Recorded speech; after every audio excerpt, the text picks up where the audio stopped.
This is AP Psychology, Psychological Disorders, Chapter 16.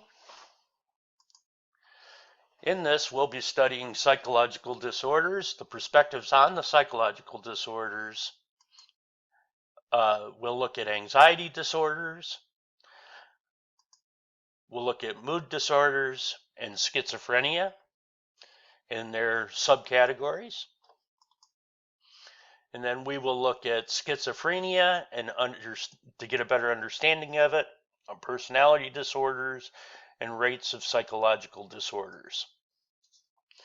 Mental health workers label behavior psychologically disordered when it is deviant, distressful, and dysfunction. The Diagnostic and Statistical Manual of Mental Disorders, or the DSM-5, provides an authoritative classification scheme. Although diagnostic labels may facilitate communication and research, they can also bias our perception of people's past and present behavior and unfairly stigmatize individuals. Those who suffer anxiety disorder may for no reason feel uncontrollably tense, such as in generalized anxiety disorder. Some may have a persistent irrational fear, such as a phobia. Or they may be troubled by repetitive thoughts and actions, such as Obsessive-Compulsive Disorder. Symptoms may also follow the experience of some traumatic event, such as post-traumatic stress disorder. Under extreme stress, conscious awareness becomes separated from previous memories, thoughts, and feelings. Those afflicted with dissociative disorder may even have two or more distinct personalities. Mood disorders include major depressive disorder and bipolar disorder. Current research on depression is exploring 1. Genetic biochemical influences, and 2. Cyclic self-defeating beliefs, learned helplessness, negative attributions, and aversive experiences. The symptoms of schizophrenia include disorganized thinking, disturbed perceptions, and inappropriate emotions. Researchers have linked certain forms of schizophrenia to brain abnormalities. Studies also point to a genetic predisposition that may work in conjunction with environmental factors. Personality disorders are characterized by inflexible and enduring behavior, patterns that impair social functioning. The most common is the remorseless and fearless antisocial personality. Survey results indicate that 1 in 7 people suffers clinically significant mental disorders, with most showing the first symptoms by early adulthood. Poverty is clearly a predictor of mental illness.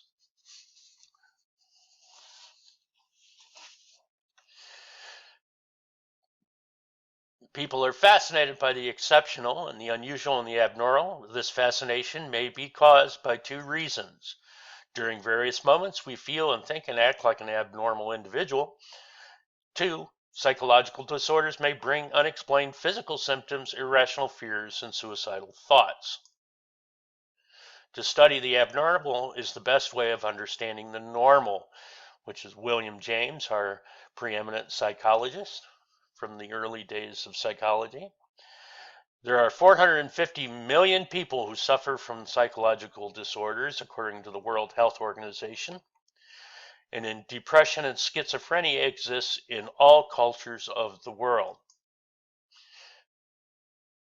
Mental health workers view psychological disorders as persistently harmful thoughts, feelings, and actions. When behavior is deviant, distressful, dysfunctional, psychiatrists and psychologists label it as disordered.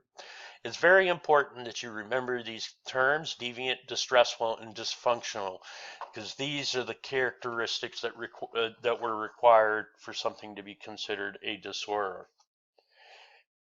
Carol Ryoff argues that we must define mental health in terms of positive. Drawing from the literature in developmental psychology and clinical psychology, she identifies the following 6 core dimensions of well-being. Self-acceptance. A person not only has a positive attitude towards the self, but acknowledges and accepts multiple aspects of the self, including good and bad qualities. A person feels positive about his or her past life. 2.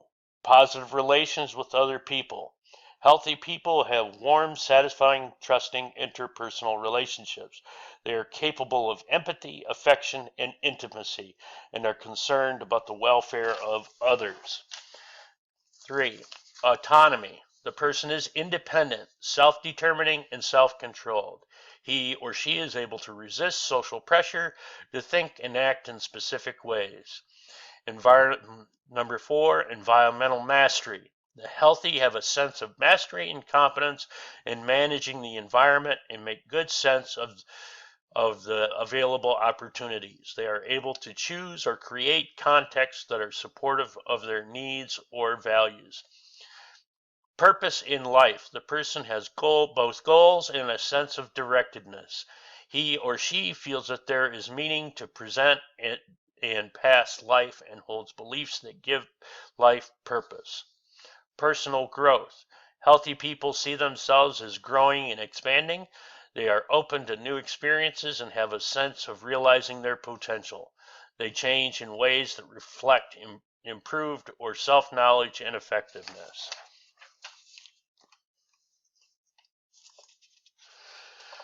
Deviant, distressful, and dysfunctional. The characteristics of what it takes to be a disorder. Deviant behavior, such as going naked in one culture, may be considered normal, while in others it may lead to an arrest. Deviant behavior must accompany distress. If a behavior is dysfunctional, it is clearly a disorder. Okay, so when we see distress, we also mean it would cause distress for yourself and others. In the Wadabi tribe, men wear costumes to attract women. In Western society, this would be considered abnormal, and their costumes actually make them appear as women. Psychological disorders consistent of deviant, distressful, and dysfunctional behavior. Mental health workers view psychological disorders as persistently harmful thoughts, feelings, and actions. Standards of deviant behavior may vary by culture and even time. For example, children once regarded as fidgety, distractible, and impulsive are now diagnosed with attention deficit hyperactivity disorder. Ancient treatments of psychological disorders has included things like trepanation, drilling holes in the skull, exorcism, being caged like animals, being beaten, burned, or castrated and mutilated or transfused with animal's blood. And interestingly enough, this trepanation has been practiced in the past, and the skulls that had been found archaeologically, even though they were thousands of years old, still showed signs of healing, showing that the people actually do survive these surgeries. So if we consider Tourette's syndrome, the symptoms of this unusual disorder include involuntary twitching, facial grimacing, head jerking, finger snapping, whirling, hopping, and making of unusual sounds, hooting, barking, screeching, grunting, even cursing uncontrollably. It is estimated that about 100,000 Americans suffer from more severe symptoms of Tourette's syndrome, and that 3 million others may have milder form of the disorder. The first symptom may appear by age 7 and can be insignificant as repeated eye blinking or clearing of the throat. In a few instances, the person may simply echo another's words. The movements and words seem to have no purpose or meaning. Although victims are unable to overcome the symptoms, many can temporarily suppress them, sometimes for hours. The Tourette syndrome was originally thought to be the work of the devil. Exorcism was the only cure. Psychoanalytic theorists have provided a variety of explanations for the disorder, from a defense against thumb-sucking to repressed aggression.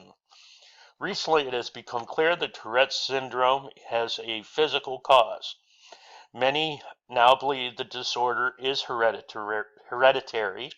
The most conclusive evidence comes from a study of Mennonite farmers in Alberta, Canada, in which 54 of the 136 family members have the syndrome or at least some of the minor symptoms, such as facial twitches and humming.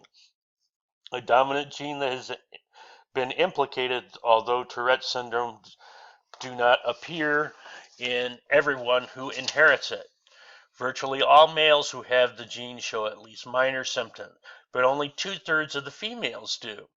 Moreover, females who display its symptoms tend to show more obsessive-compulsive traits, for example, touching every light post on the street. Both dopamine, which helps control movement, and norepinephrine, which helps the body respond to stress, seem to be involved in Tourette's syndrome. A satisfactory treatment has yet to be found. Halpridol is effective in about 3/4 of all cases, but often with adverse side effects including depression and paradoxically violent muscle spasms. The medical model assumes that the psychological disorders of mental illness that need to be diagnosed on the basis of their symptoms and cured through therapy. Critics argue that psychological disorders may not reflect a deep internal problem, but instead a growth-blocking difficulty in the person's environment, in the person's current interpretation of events, or in the person's bad habits and poor social skills. Psychologists who reject the sickness idea typically contend that all behaviors arise from interaction of nature, genetic and psychological factors, and nurture, past and present experiences. The biopsychosocial approach assumes that disorders are influenced by the genetic factors, physiological states, inner psychological dynamics, and social and cultural circumstances. Philippe Pinel from France insisted that madness was not due to demonic possession, but an ailment of the mind, which would be the medical model. When physicians discovered that syphilis led to mental disorders, they started using medical models to review physical causes of these disorders. 1. The etiology causes the development of the disorder. 2. The diagnosis, identifying symptoms and distinguishing one disease from another. Treatment, treating a disorder in a psychiatric hospital. And prognosis, the forecast about the disorder. The biopsychosocial perspective assumes that the biological and sociocultural psychological factors combine and interact to produce the psychological disorders.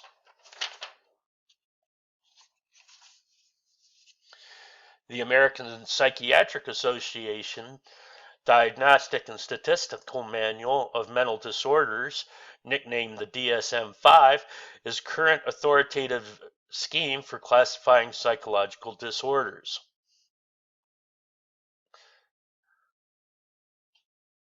Updated in 2013, it assumes that the medical model, the DSM-5, defines a diagnostic process in 16 clinical syndromes. The reliability of this classification is high. 2 clinicians working independently applying the guidelines are likely to reach the same diagnosis. The DSM-5 diagnoses are developed in coordination with the International Classification of Disease, the ICD. Most health insurance policies in North America require an ICD diagnosis before they will pay for therapy.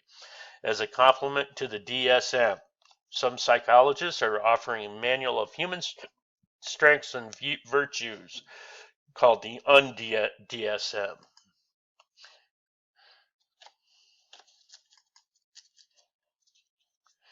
So the goals of the DSM is to describe psychological disorders, determine how prevalent the disorder is. Disorders outlined by the DSM-5 are reliable, therefore diagnosis by different professionals are similar. Others criticize the DSM-5 for putting any kind of behavior within the compass of psychiatry, creating labels. Critics point out that labels can create preconceptions that bias our perceptions of people's past and present behavior and unfairly stigmatize these individuals. Labels can also serve as a self-fulfilling prophecy. Diagnostic labels help not only to describe a psychological disorder, but to predict its future course to imply appropriate treatment and to stimulate research into its possible causes. The label of insanity raises moral and ethical questions about how people should treat people who have disorders and have committed crimes.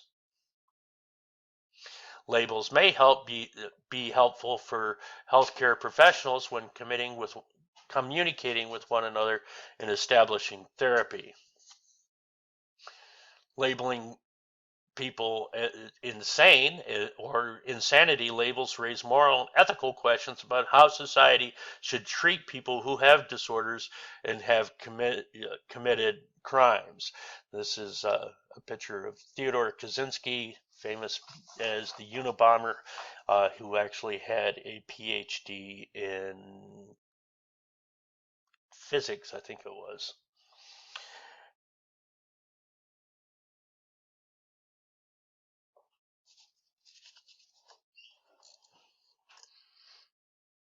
Diagnostic labels help not only to describe psychological disorders, but to predict its future course, to imply appropriate treatment, and to stimulate research into its possible causes. The label of insanity raises moral and ethical questions about how people should treat people who have disorders and have committed crimes. The text indicates that the evidence of the environmental effects of psychological disorder come from links between culture and disorder. Although some disorders, such as schizophrenia and depression, are worldwide, others are not. For example, anorexia nervosa and bulimia nervosa are disorders that occur mostly in Western culture. On the other hand, Sattu, marked by severe anxiety, restlessness, and fear of black magic, a disorder found only in Latin America. Sattu is most likely to occur in infants and young children. In addition, anxiety and restlessness, this disorder is often marked by depression, loss of weight, weakness, and rapid heartbeat. Those within the culture claim that Tsutso is caused by contact with supernatural beings or with frightening strangers, or even bad air from cemeteries. Treatment involves rubbing certain plants and animals against the skin. Lata occurs in uneducated, middle-aged, or elderly women in Malaya. Unusual circumstances, such as hearing someone say snake or even being tickled, produce a fear response that is characterized by repeating the words and actions of other people, uttering obscenities, and acting the opposite of what other people ask. Koro is a pattern of anxiety found in Southeast Asian men. It involves the intense fear one's penis will withdraw into one's abdomen, causing death. Tradition holds that Koro is caused by an imbalance of yin and yang, two natural forces that thought to be the fundamental components of life. In one form of treatment, the individual keeps a firm hold on his penis, often with the assistance of a family member, until the fear subsides. Another is to clamp the penis into a wooden box. Amok, a disorder found in the Philippines, Java and certain parts of Africa, occurs more often in men than in women.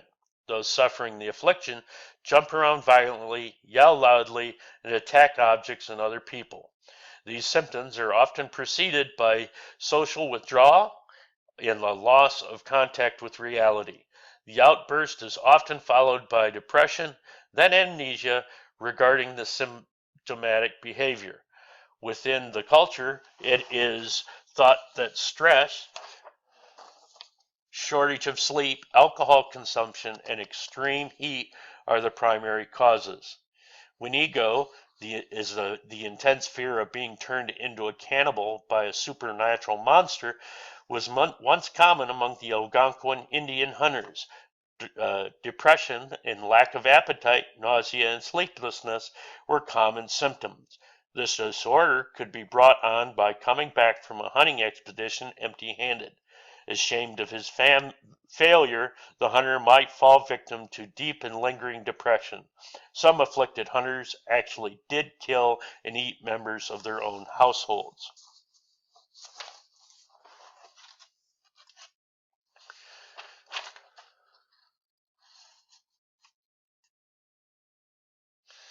Many everyday experiences, public speaking, preparing to play in a big game, looking down from a high ledge, may elicit anxiety.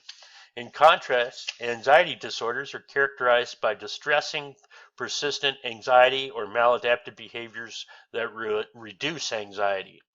So, feelings of excessive apprehension and anxiety are the major types of anxiety disorders are generalized anxiety disorder, phobias, and panic disorders and obsessive compulsive disorders. Generalized anxiety disorder, the symptoms are persistent and uncontrollable tenseness and apprehension, autonomic arousal, inability to identify or avoid the causes of certain feelings. With a panic disorder, a person has minute-long episodes of intense dread, which may include feelings of terror, chest pains, choking, or other frightening sensations. Anxiety is a component of both disorders. It occurs more in panic disorder, making people avoid situations that cause it. Phobias are marked by a persistent irrational fear of an object or situation that disrupts behavior, such as being alone, storms, water, close spaces, flying, blood, height, and animals.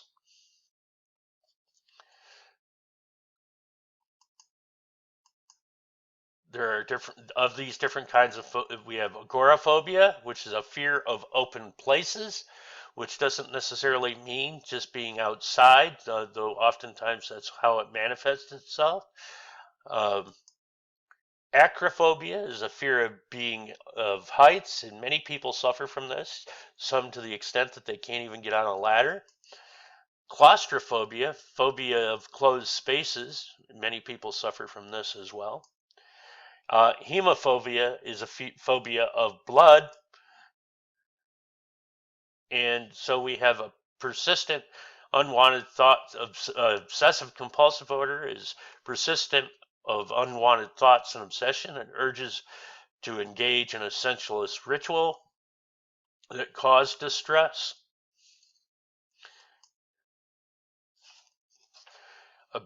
This is a PET scan of a brain of a person with obsessive compulsive disorder. It shows that they have a high metabolic activity in the red, and the frontal lobe areas are involved in directing attention. So when they're suffering from their OCD, this direction of attention is just very focused. And then for 4 or more weeks, the following symptoms constitute post-traumatic stress disorder. They have haunting memories, nightmares, social withdrawal, they're jumpy, anxiety, and have sleep problems.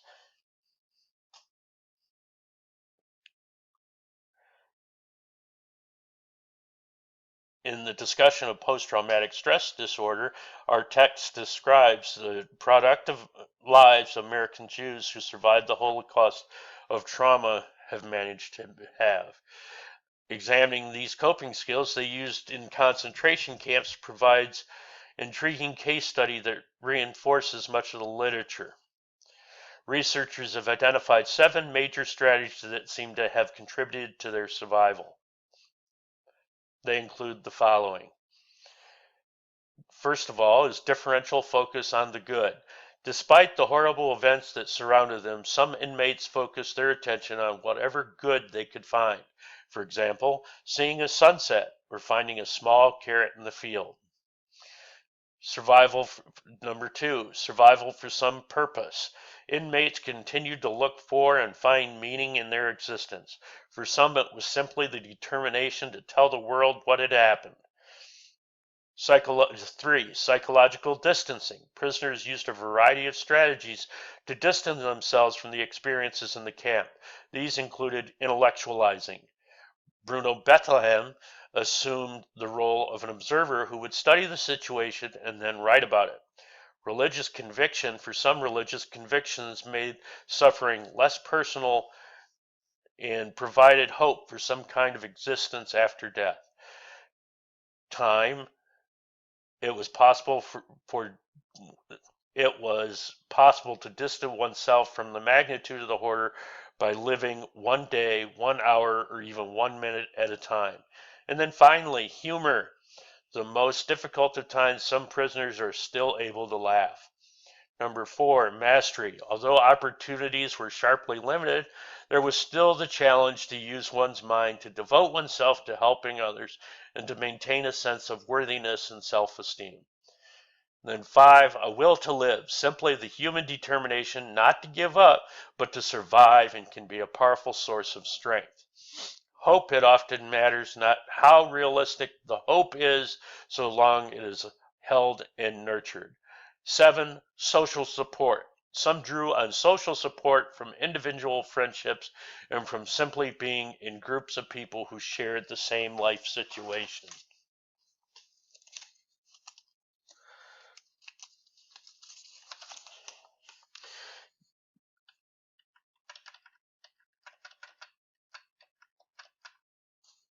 Generalized anxiety disorder is an anxiety disorder in which a person is continually tense, apprehensive, in a state of autonomic nervous system arousal. The panic disorder is an anxiety disorder in which the anxiety may at times suddenly escalate into a terrifying panic attack, a minutes-long episode of intense dread in which a person experiences terror, and accompanying chest pain, choking, and other frightening sensations.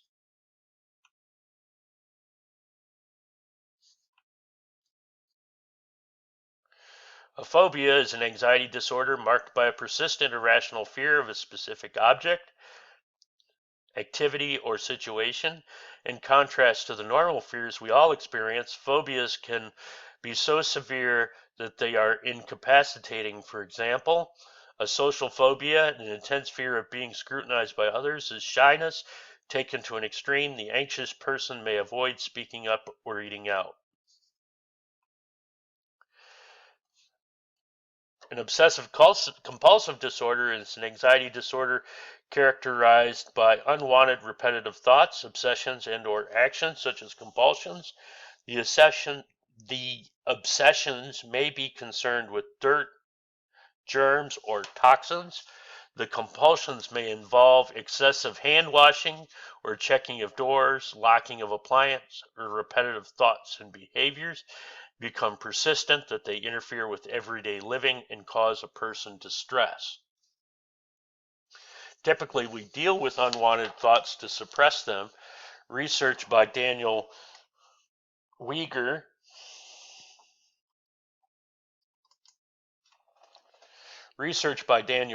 and his colleagues indicates that this strategy may backfire. The more we attempt to suppress obsessive ideas, the more likely we are to become preoccupied with them. The researchers instructed college students not to think about white bears and then asked them to dictate their ongoing thoughts into a tape recorder. Each time a white bear came into mind, they were to ring a bell. Results indicated that subjects rang the bell or mentioned the bear more than once a minute during the 5-minute session.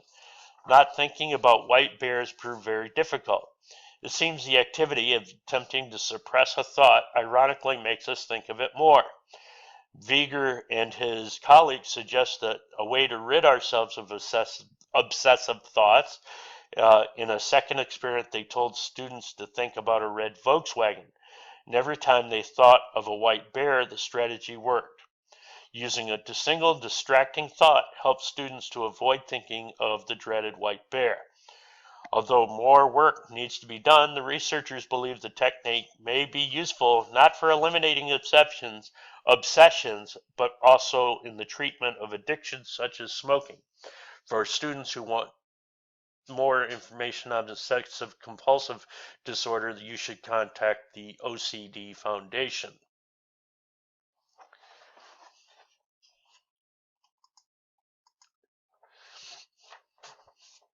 With PTSD, only about 10% of women and 20% of men react to traumatic situations actually develop PTSD. Holocaust survivors have shown remarkable resilience against these traumatic situations. Post-traumatic stress disorder is characterized by haunting memories, nightmares, and social withdrawal anxiety, and/or insomnia. The last 4 weeks or more following a traumatic experience, many combat veterans, accident survivors, or disaster survivors, and sexual assault victims have experienced symptoms of PTSD. Some of us, however, are impressively resilient. About half of adults experience at least one traumatic experience in their lifetime, but only 1 in 10 women and 1 in 20 men develop PTSD.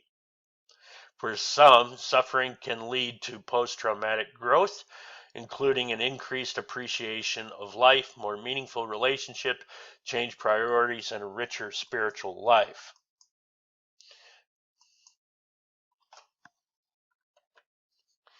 Freud suggested that we repress our painful and intolerable ideas, and this lead us to our feelings of anxiety. The learning perspective views anxiety disorders as a product of fear, conditioning, stimulus, generalization, reinforcement of fearful behaviors.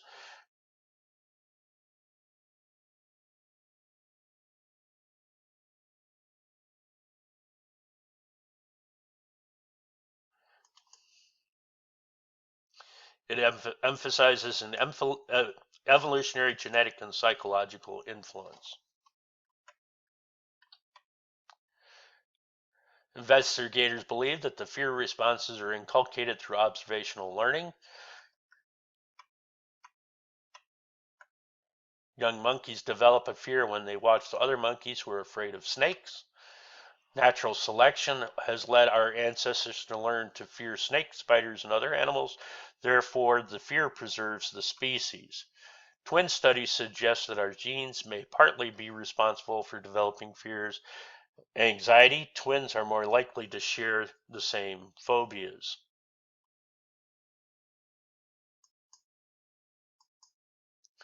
Generalized anxiety, panic attacks, and even OCD are linked with brain circuits in the anterior cingulate cortex.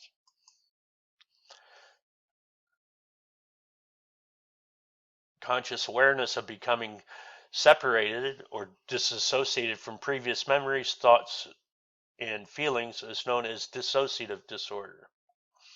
The dissociative disorders, the person appears to experience a sudden loss of memory or a change in identity. Dissociative identity disorder is a rare disorder in which a person exhibits 2 or more distinct and alternating personalities.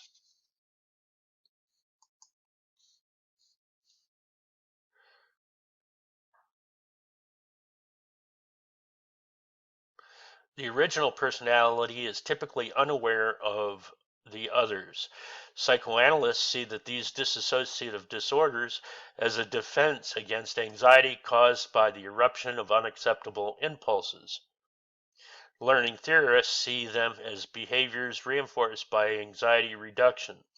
Still others view dissociative disorder as post-traumatic disorder, a natural protective response to a traumatic childhood experience.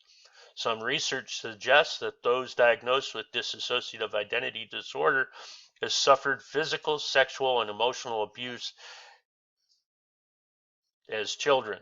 Skeptics find it suspicious that the disorder became so popular in the late 20th century and that it is not found in many countries and is very rare in others. Some argue the condition is either contrived by fantasy or the fantasy prone or emotionally variable people or constructed out of the therapist-patient interaction.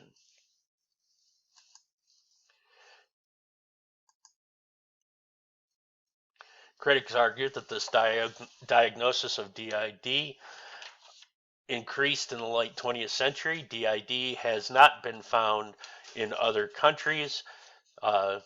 Their major arguments are that 1, the person is role-playing which is open to therapist suggestion, or it's a learned response that reinforces reductions in anxiety. Mood disorders are psychological disorders characterized by emotional extremes.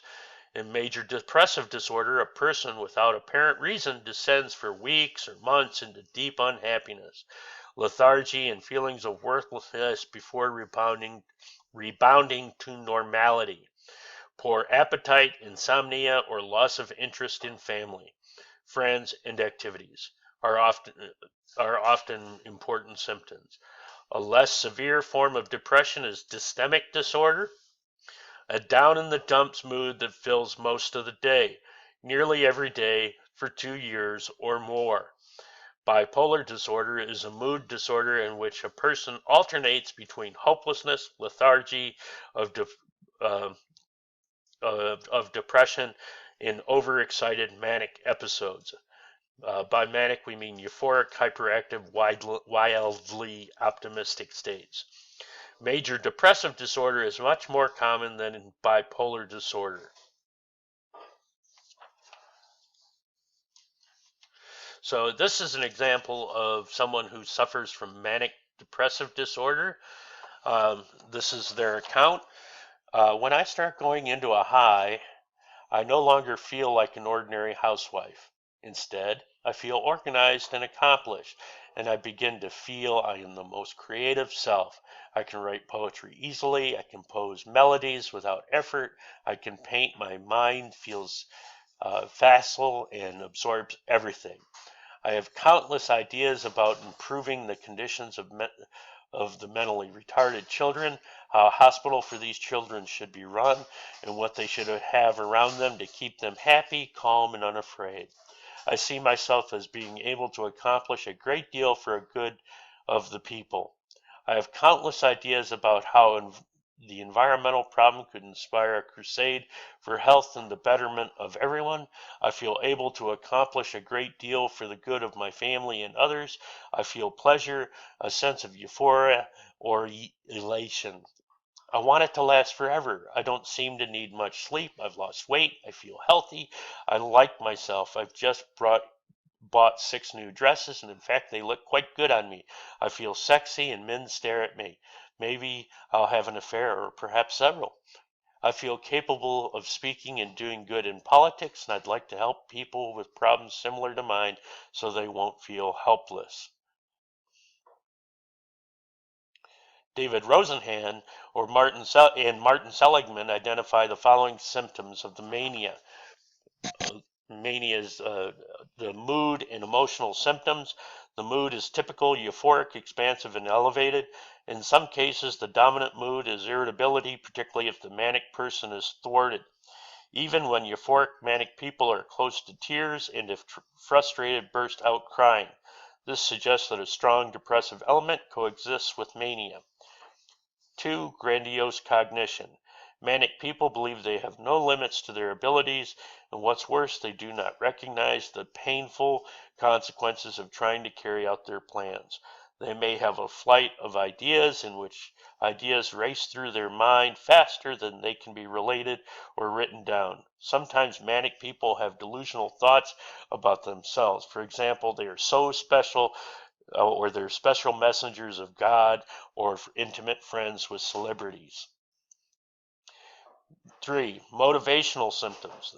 The manic person's hyperactivity has an intrusive, domineering quality. In the manic state, some engage in compulsive gambling, reckless driving, or poor financial investment. 4th, the physical symptoms.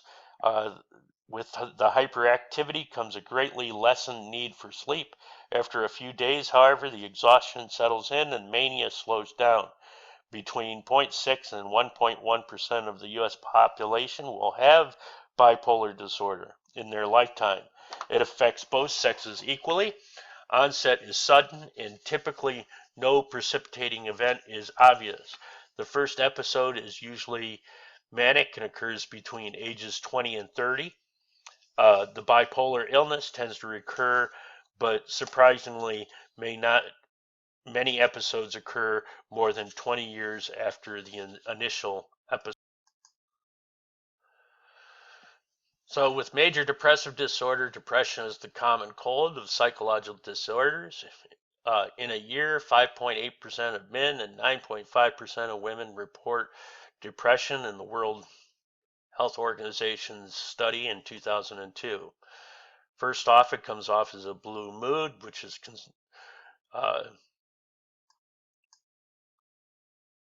Then you have major depressive disorder occurs when signs of depression last 2 weeks or more and are not signs caused by drugs or medical conditions. A major depressive episode, a person suffers from lethargy and fatigue. They have feelings of worthlessness. They have a loss of interest in family and friends. They have a loss of interest in their activities. Dysthymic disorder lies between the blue mood and the major depressive disorder. It's a disorder characterized by daily depression that lasts for 2 years or more. Bipolar disorder, formerly called manic depressive disorder, is an alternation between depression and mania and signals the bipolar disorder as we just had in the example given previously.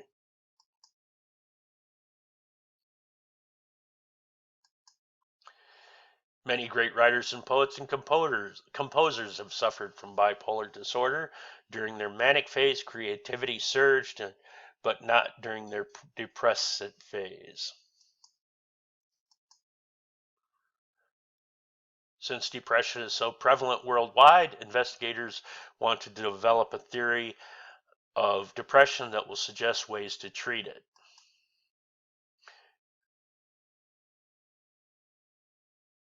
Theories of depression should explain the following: behavioral and cognitive changes and the common causes of depression.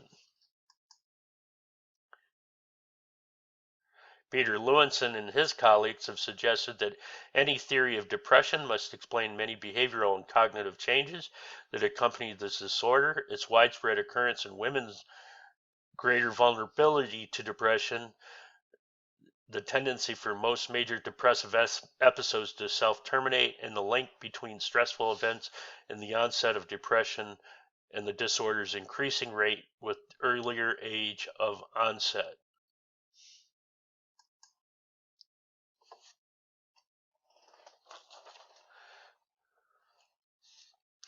A number of studies have shown that depressed persons may see certain events more accurately than those who are happy and optimistic.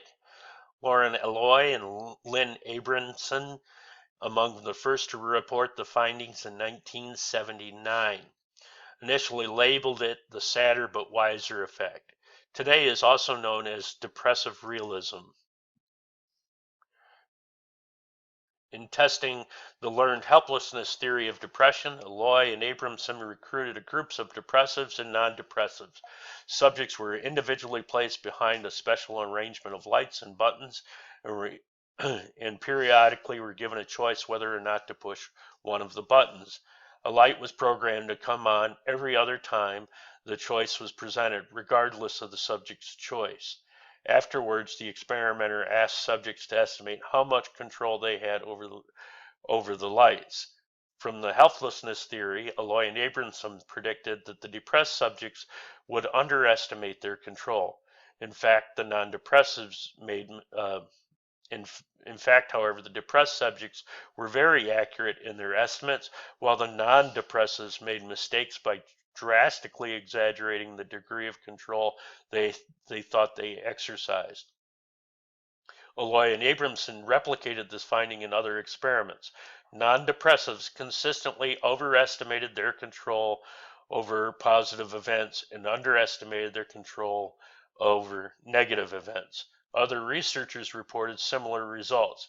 For example, Peter Lewinson had subjects interact with one other person or with groups and then asked them to rate their social skills. In evaluating themselves, they noted the clarity of their communication, their friendliness, their ability to understand others. The observers on the opposite side of the one-way mirror also rated the subjects. While non-depressives perceived themselves more positively than did observers, depressed subjects gave themselves ratings that were very close to those of the observers. What does all this have to say about helping the depressed to see things more clearly? Eloy reports that one patient, after hearing these results, quit therapy on the basis that there was nothing wrong with him. And reflecting later on her patient's decision, the therapist states, "If I'd been able to talk to him, I would have pointed out that to be realistic is not necessarily the same as being adaptive." Fred Hapgood suggests that depressed persons may feel as they do not because of low ego defenses or learned helplessness, but because they see themselves as lost in a society of cockeyed optimists who barge through life with little grasp of the consequences of their actions or words. A depressing thought? Yes, suggested Hopgood, but possibly one more likely to be correct. The most severe form of behavioral response of depression is suicide, and each year some 1 million people commit suicide worldwide.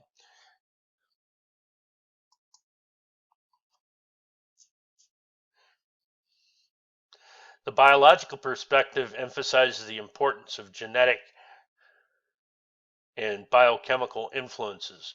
Mood disorders run in families, and the search for genes that put people at risk is now underway. Certain neurotransmitters, including norepinephrine and serotonin, seem to be scarce in depression. Finally, brains of depressed people have been found to be less active. The left frontal lobe, which is active during positive emotions, is likely to be inactive during depressed states. Every year, approximately 1 million despairing people take their own lives. Rarely does suicide occur during the depth of depression. Rather, it most often occurs when the depression begins to lift and energy returns.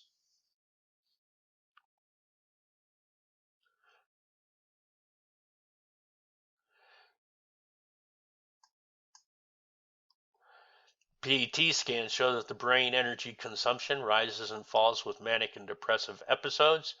So here you can see the lack of activity in the depressed brain. When they're in the manic state, how active the brain is, and then as it returns back to a depressed state. The social cognitive perspective suggests that depression arises partly from self-defeating beliefs and negative explanatory styles. The social cognitive perspective suggests that these self-defeating beliefs arising from learned helplessness and negative explanatory style feed the depression. The perspective sees disorder as a vicious cycle in which negative stressful events are interpreted.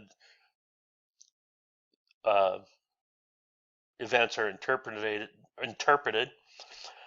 2, a ruminating, pessimistic explanatory style. 3, a hopeless, depressed state that hampers the way a person thinks and acts. And then this in turn fuels the more negative experience.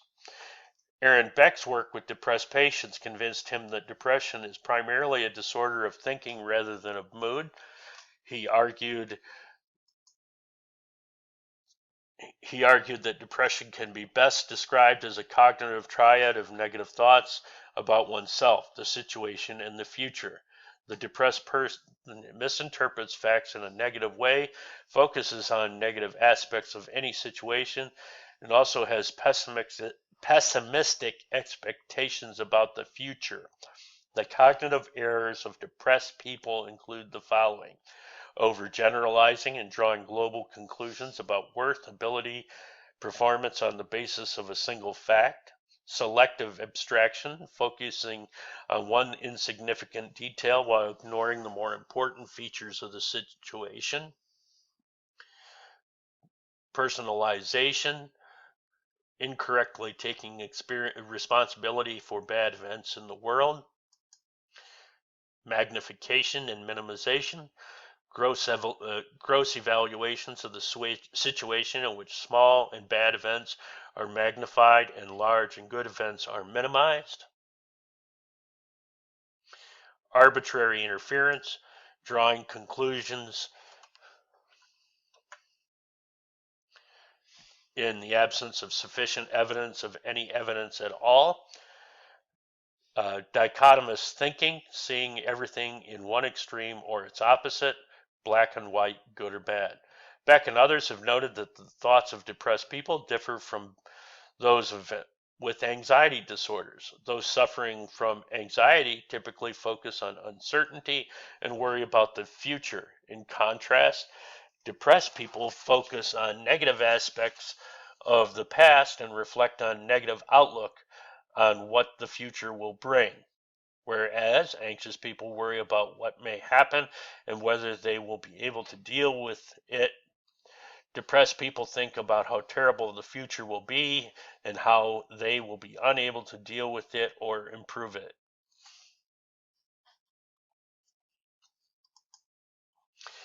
If depression is the common cold of psychological disorder, schizophrenia is the cancer. Nearly 1 in 100 will suffer from schizophrenia. Throughout the world, there are 24 million people who suffer from this disease. Schizophrenia strikes young people as they mature into adults. It affects men and women equally, but men suffer from it more severely than women do. So schizophrenia is a group of disorders characterized by disorganized and delusional thinking, disturbed perceptions, inappropriate emotions and actions. Literally, schizophrenia means split mind, that refers to a split from reality rather than multiple personality. Delusions are false beliefs, often of persecution or grandeur, that may accompany psychotic disorders. Hallucinations are sensory experiences without sensory stimulation. They're usually auditory and often take the form of voices making insulting statements or giving orders.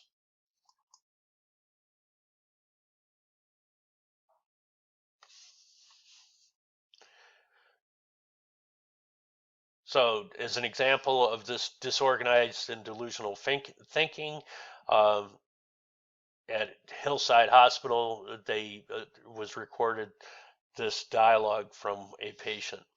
This morning, when I was at Hillside Hospital, I was making a movie. I was surrounded by movie stars. I'm Mary Poppins, in this room painted blue to get me upset.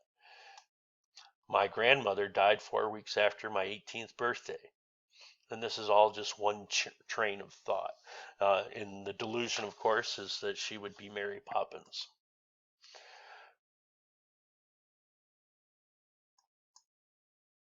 Many psychologists believe disorganized thoughts occur because of selective attention, failure, and fragmented and bizarre thoughts. Schizophrenic person may perceive things that are not there. They have hallucinations, and frequently such hallucinations are auditory and lesser visual, somatosensory, olfactory, or gustatory. Okay. And so this is art drawn by some schizophrenic patients.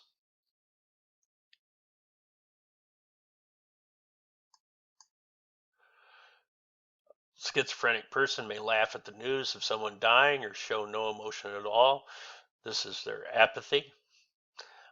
Patients with schizophrenia may oftentimes continually rub their arm, rock, or remain motionless for hours. When they remain motionless for hours, this is known as catatonia.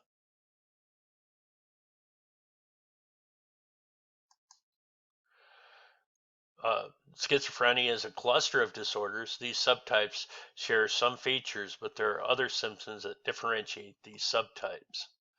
There are positive and negative symptoms. Schizophrenics have inappropriate symptoms such as hallucinations, disorganized thinking, deluded ways that are not present in normal individuals.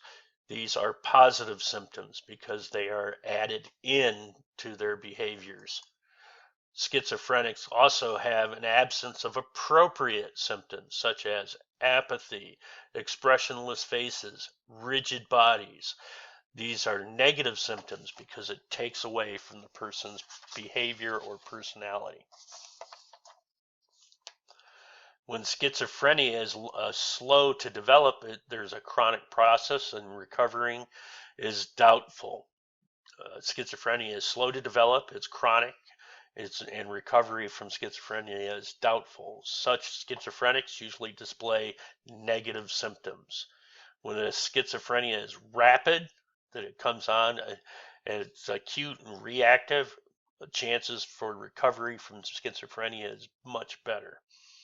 Schizophrenics usually show positive, these types of schizophrenics typically show positive symptoms.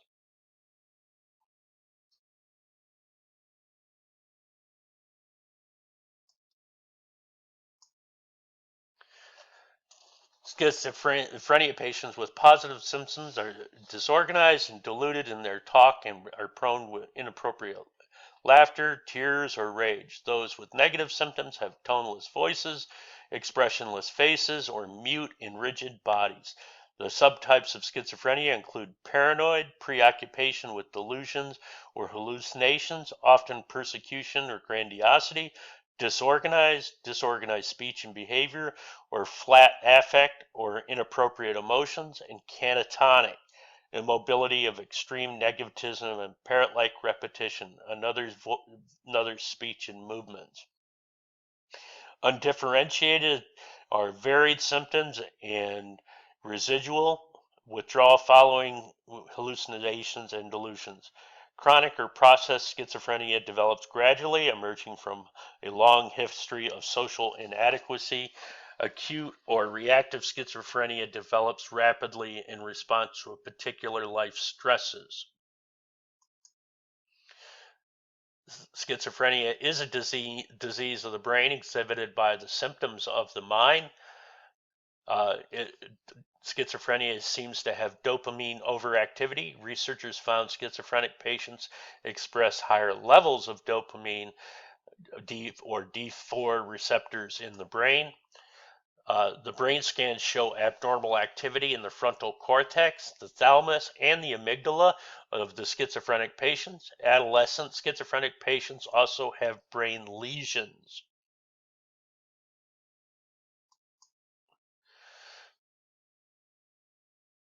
Researchers have linked certain forms of schizophrenia with these brain abnormalities, such as increased receptors for neurotransmitter dopamine or D4 and impaired glutamate activity.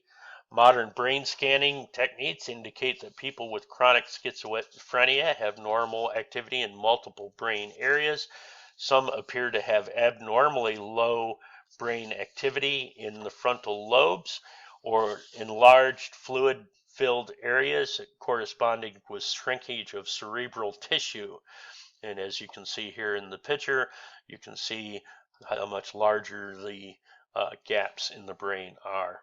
Yeah. Another smaller than normal area in the person with schizophrenia is the thalamus. A possible cause of these abnormalities is a mid-pregnancy viral infection that impairs fetal brain development. For example, people are increased risk of schizophrenia if during the middle of their fetal development their country experienced a flu epidemic. People born in the disease-populated areas where viral diseases spread more rapidly also seem at greater risk for schizophrenia.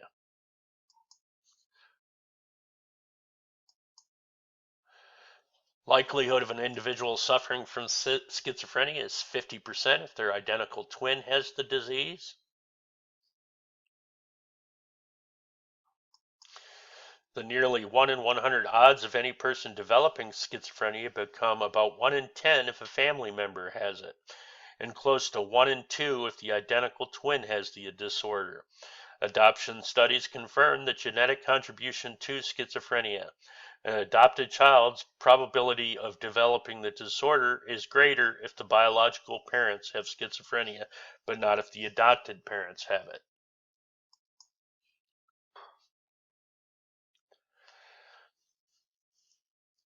Psychological environmental factors can trigger schizophrenia if the individual is genetically predisposed to it.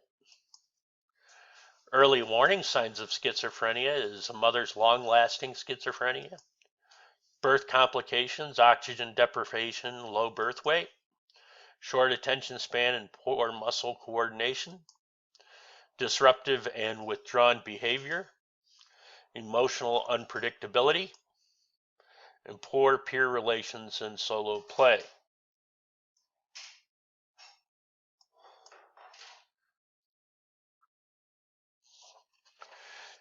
Environmental factors may trigger schizophrenia in those genetically predisposed.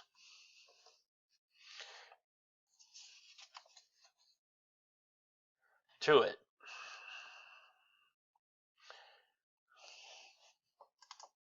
Personality disorders are psychological disorders characterized by inflexible, enduring behavior patterns that impair social functioning. One cluster expresses anxiety, avoidant, a second cluster expresses eccentric behavior, schizoid, and a third exhibits dramatic impulsive behaviors, histrionic. The most troubling of these disorders is the antisocial personality disorder, in which a person, usually a man, exhibits a task of lack of conscience or for wrongdoing, even towards friends and family members. This person may be aggressive and ruthless or a clever con artist. Brain scans of murderers with this disorder have revealed reduced activity in the frontal lobes in an area of the cortex that help control impulses. The genetic predisposition may interact with the environmental influences to produce this disorder.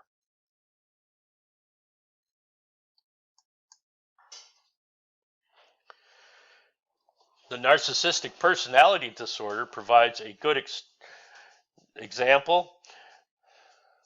You could ask yourself, I think I'm a special person. I expect a great deal from other people. I am envious of other people's good fortune. I will never be satisfied until I get all that I deserve, and I really like to be the center of attention. And so you ask yourself those questions.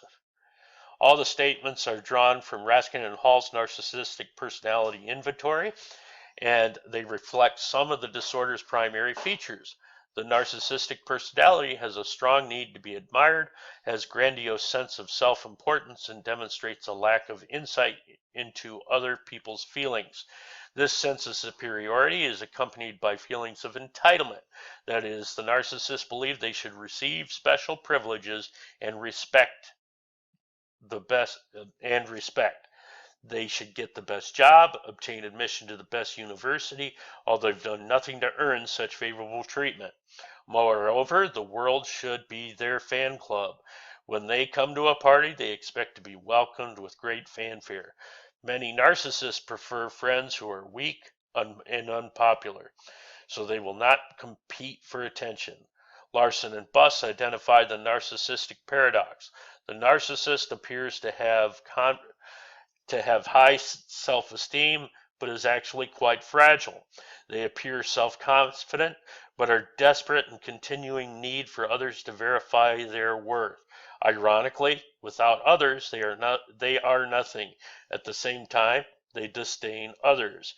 In an interview with Gear magazine in October 2000, entertainer Roseanne Barr stated, hopefully tongue-in-cheek, "I hate every human being on earth. I feel everyone is beneath me, and I feel that they should all worship me." Narcissists have difficulty in their interpersonal relations because of an inability to recognize the needs or desires of others. They talk mostly about themselves. In fact, research finds that they tend to use first-person pronouns in everyday conversation, significantly more often than does the average person.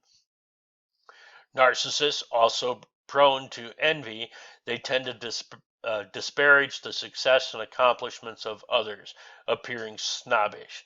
They may attempt to hide their strong feelings of envy, rage, and other successes of others that are critical of them.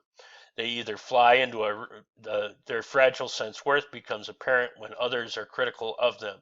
They either fly into a rage or experience a period of depression, shame, and self-doubt.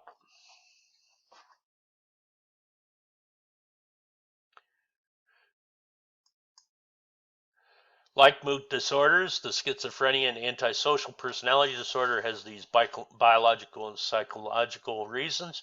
Youngsters, before committing a crime, respond to lower levels of stress and hormones than others do their age. PET scans of 41 murderers revealed a reduced activity in the frontal lobe. In the follow-up study, repeat offenders had 11% less frontal lobe activity compared to normal functioning individuals. The likelihood that one will commit a crime doubles when childhood poverty is compounded with obstetrical complications.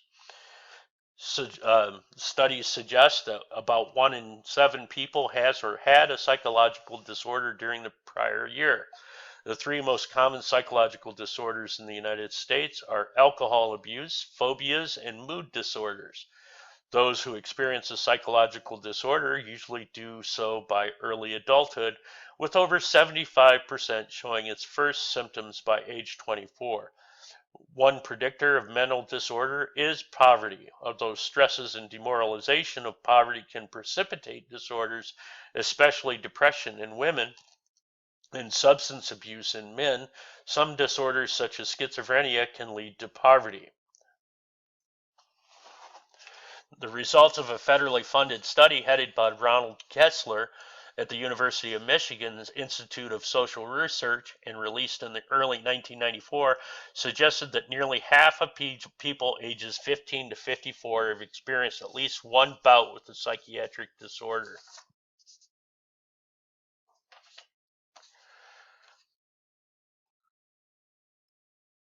And about 1 in 3 have had such episodes over the last year. Psychological disorder peaks between the ages of 25 and 34, and the affluent, well-educated people seem to suffer less anxiety than others. Perhaps, Kessler suggests, because they are not as scared about their future and can afford to buy psychological help. Despite the high lifetime rates of emotional problems, only 1 out of 4 people have ever received help. Kessler notes that many mental disorders are mild and people recover from them without help.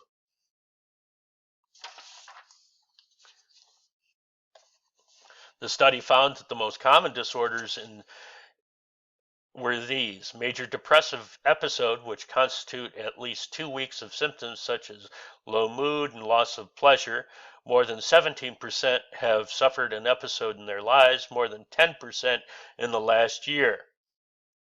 Alcohol dependence, with more than 14% experiencing it in their lifetime, 7.2% in the last year. Social phobia, a persistent fear of feeling scrutinized and embarrassed in social situations, with 13% experiencing it and almost 8% in the last year. Simple phobia, or persistent fear of objects such as animals, insects, or blood, or of the situations as closed spaces, heights, or air travel, with more than 11% experiencing it in their lifetime, almost 9% the previous year.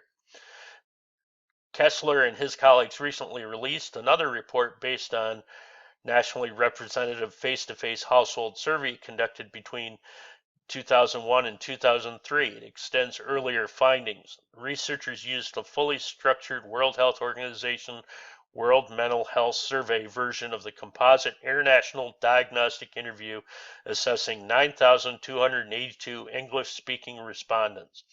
Perhaps of the greatest interest is that 1/4 of all the Americans met the criteria for having mental illness within the prior year, and fully 1/4 of those had serious disorder that significantly disrupted their ability to function day to day. Although comparable studies in 27 other countries are not yet complete, the researchers conclude that these new numbers suggest that the United States is poised to rank number 1 globally for mental illness. Other important findings include the following. About half of Americans will meet the criteria for the DSM-5 disorder sometime in their lifetime. By age 75, the lifetime probability of an anxiety disorder, including phobias, is 32%. Of mood disorders, including depression, is 28%. Of impulse control disorders is 25%. Of alcohol abuse is 15%. Drug abuse is 9%. The median age onset in such earlier much earlier for anxiety, 11 years, impulse control, 11 years, disorders then for substance abuse, 20 years, and mood disorders, 30 years. Half of all cases start by 14 years and 3/4 by 24 years. Rates of mental illness have flattened in the past 15 years after steadily rising from the 1950s. 41% of those having a disorder went for treatment in the prior year, which is up from 25% a decade ago. Younger adults more likely to seek prompt care, so the stigma of mental illness may be waning. Because schizophrenia, autism, and some other severe disorders were not surveyed, the researchers conclude that the prevalence of the psychological disorders is even higher than their statistics suggest. I hope you enjoyed our